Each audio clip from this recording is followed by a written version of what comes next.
Dr. Joseph Kneff gripped the silver dental forceps, staring into the mouth of a 19-year-old girl named Molly Maggia. He braced himself, expecting a routine, albeit severe, tooth extraction. But as the cold steel tool made contact with her lower jawbone, there was no resistance, no structural snap. Instead, with a horrific, sickening crunch, her entire jaw shattered into pieces right beneath his fingers. It didn't break like bone. It disintegrated like a piece of rotten, chalky drywall. When the doctor reached inside to remove the splintered fragments, he didn't even need his surgical tools. He lifted her entire jaw out of her face with nothing but his bare hands. What could possibly cause a teenager's skeleton to rot alive inside her own body? The answer was right there, hiding in plain sight, painted on her fingernails and coating her teeth. It was a beautiful, ethereal greenish-blue light that was captivated by the entire nation. A luxury dream of the 1920s. Every single night, thousands of young women would go to sleep looking at their hands, mesmerized by a supernatural glow that made them look like angels. But not a single one of them knew that this mesmerizing light was actually a slow-motion execution order, a curse straight from the deepest trenches of hell. And its name was radium. This isn't just a story about a scientific miracle gone wrong. This is the terrifying account of a multi-million-dollar corporate deception that turned young, innocent women into living, breathing, glowing ghosts. A nightmare where your own body mistakes a lethal poison for life-saving nutrients, silently rewriting your DNA until your bones collapse under their own weight. How did a dream job that promised ultimate financial freedom turn into a mass grave under the watch of America's most celebrated minds? And more importantly, how much radioactive material did these girls swallow before the world finally decided to look into the darkness? To understand how this nightmare began, we have to travel back to 1914. The flames of World War I had just ignited, and almost overnight, the United States transformed into a massive, roaring military factory. On the blood-soaked battlefields of Europe, soldiers faced a tactical nightmare. Pulling a bulky pocket watch out of their uniforms in the freezing mud just to check the time was impossible. Worse, doing so at night risked exposing their positions to enemy snipers. The military demanded an immediate solution, and American factories answered with a revolutionary invention: the luminous wristwatch. But how could these tiny dials glow brilliantly in the pitch-black trenches without any electrical power? The answer lay in a miraculous element discovered in 1898 by Marie and Pierre Curie: radium. At the turn of the 20th century, modern medicine was completely weaponless against the horror of cancer. But when early researchers witnessed radium destroying malignant tumors in a matter of days, the scientific community made a wild, unverified leap of faith. They assumed that if it could kill death, it could manufacture life. Radium was instantly crowned a magical elixir.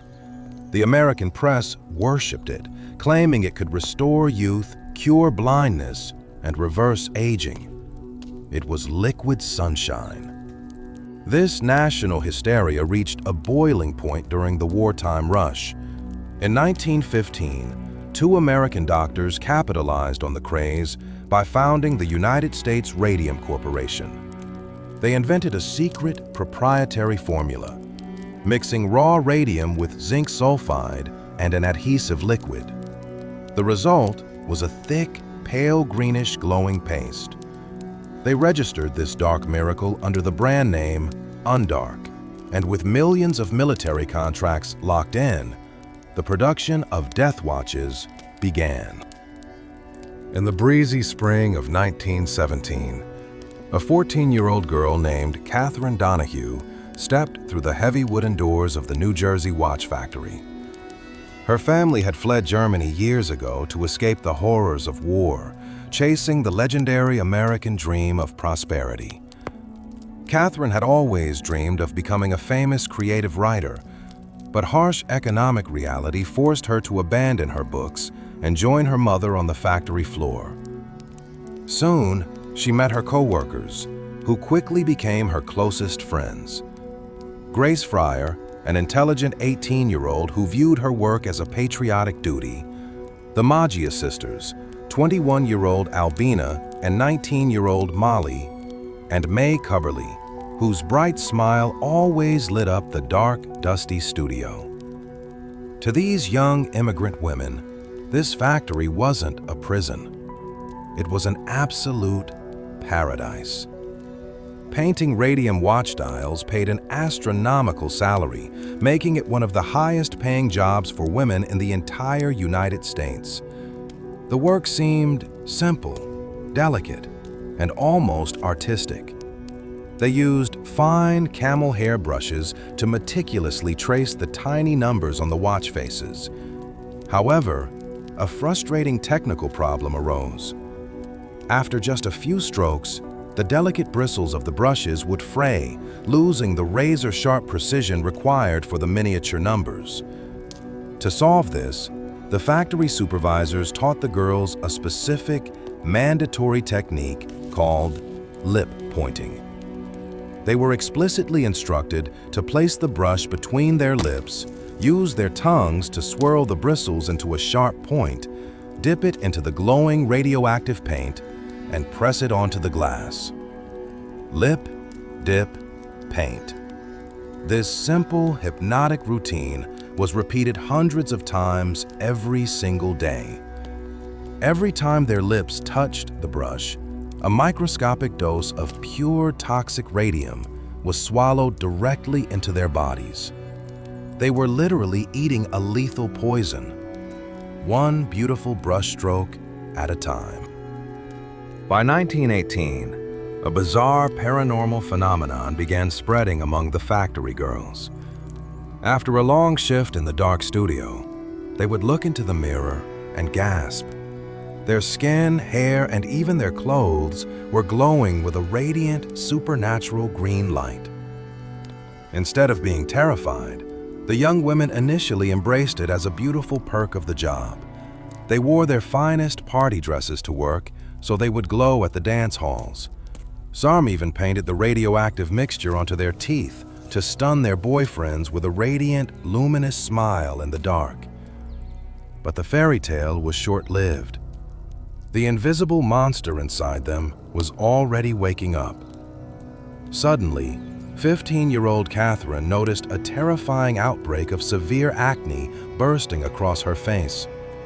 Within weeks, older workers experienced much worse: relentless joint pain, extreme chronic fatigue, and loose teeth that began falling out one by one. Panic rippled through the factory floor. Desperate for answers, a group of workers cornered the plant supervisor, demanding to know if the mysterious undark paint was toxic. The corporate response was swift and mercilessly deceptive. The supervisor laughed off their concerns, firmly assuring them that radium was entirely harmless. He claimed their physical exhaustion was merely a symptom of female physiology and routine laziness. But the ultimate mastermind behind this deception was Sabin von Soschaki, the brilliant, celebrated physician who created the formula. He knew the devastating truth. Years earlier, he had watched Pierre Curie warn that a single kilogram of pure radium could burn human flesh to ash. Von Soschaki himself had already lost a finger to radiation damage. Yet, because the company was generating millions of dollars in pure profit, he chose absolute silence. To protect his financial empire, he orchestrated grand lectures, publicly declaring that the amount of chemical in each timepiece was too microscopic to ever harm a human soul. and the girls, trusting the celebrated experts, went right back to dipping their brushes. By the chilling autumn of September 1921, the unstoppable, tragic countdown toward Molly Maggia's inevitable fate reached its horrific end. What had begun as a simple, seemingly routine toothache had now fully transformed into an absolute, agonizing waking nightmare. A seasoned oral specialist, Dr. Joseph Kneff, took over her painful case, and he was thoroughly horrified by the gruesome reality inside his clinic.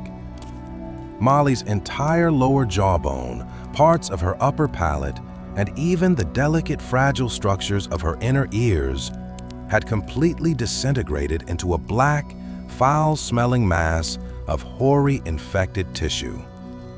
During one emergency examination, Dr. Kneff gently tapped Molly's jaw to inspect the decay. To his absolute horror, the bone didn't just fracture, it collapsed like powder. He reached into her mouth and, without using a single surgical instrument, lifted her entire jawbone straight out of her face. Yet, despite multiple complex, excruciating surgeries to flush out the rot, the massive open wounds in her empty face refused to heal. The aggressive, flesh-eating infection spread rapidly, moving down her neck and mercilessly eroding her jugular vein. On a dark, lonely night in 1922, Molly Maggia choked on her own blood, dying in agonizing pain. She was only 24 years old. But the corporate monsters were just getting started. As local headlines began connecting the mysterious factory deaths, watch sales plummeted nationwide. Desperate to protect their massive profits, the executives at the United States Radium Corporation hired elite scientists from Harvard University to investigate the facility. The researchers delivered a terrifying confidential verdict. The entire factory, the living workers, and the inventory were heavily contaminated with deadly radiation. Instead of saving lives, the management deliberately buried the scientific report, keeping it locked away from the public. Even worse, the corporation used its immense wealth to bribe local health officials and corrupt medical examiners. They forced investigators to legally document the cause of death for these innocent young women as syphilis. This weaponized medical lie didn't just protect the company from massive lawsuits, it completely destroyed the victims' reputations.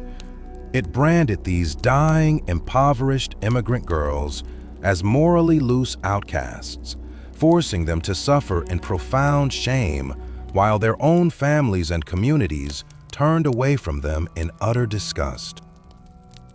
In the frozen darkness of October 16, 1927, a horrific yet historic event took place in a quiet New Jersey cemetery. Under the official authorization of the state and the desperate plea of Grace Fryer, the grave of Molly Maggia was forcefully exhumed. When the investigators opened the wooden casket in the pitch black, they didn't find ordinary human remains. Instead, they gasped in absolute shock. Underneath the cold earth, Molly's splintered bones were glowing. They radiated that same beautiful, lethal, greenish-blue light. When she was alive, her body had mistaken the toxic radium for calcium, silently packing the poison deep into her skeletal system. Even in death, her radioactive skeleton refused to remain silent, providing the undeniable, smoking gun scientific proof that destroyed the company's web of lies. With the haunting image of glowing skeletons splashed across the front pages of the New York World, the public was consumed by fierce rage. Led by a brilliant, relentless young attorney named Raymond Berry, the surviving women marched straight into court. The corporation tried everything to delay the trial, waiting for the frail, dying plaintiffs to draw their final breaths. But the Radium Girls refused to vanish. In June 1928, Facing an unstoppable wave of national outrage, the corporation finally collapsed under the pressure, agreeing to a massive out-of-court financial settlement. Though most of the girls tragically passed away within 2 years of the verdict, their immense sacrifice was not in vain. Their legal victory established the bedrock of modern American occupational safety laws, ultimately saving millions of industrial workers across generations. The shimmering light that once promised a luxury dream was nothing but a monument to corporate greed. But the Radium Girls dragged that dark secret out of the shadows, proving that even when bones disintegrate, an unyielding spirit can rewrite history.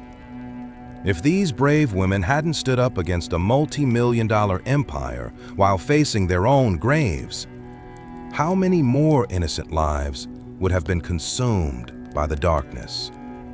Let us know your thoughts in the comments below, and subscribe to uncover more hidden histories.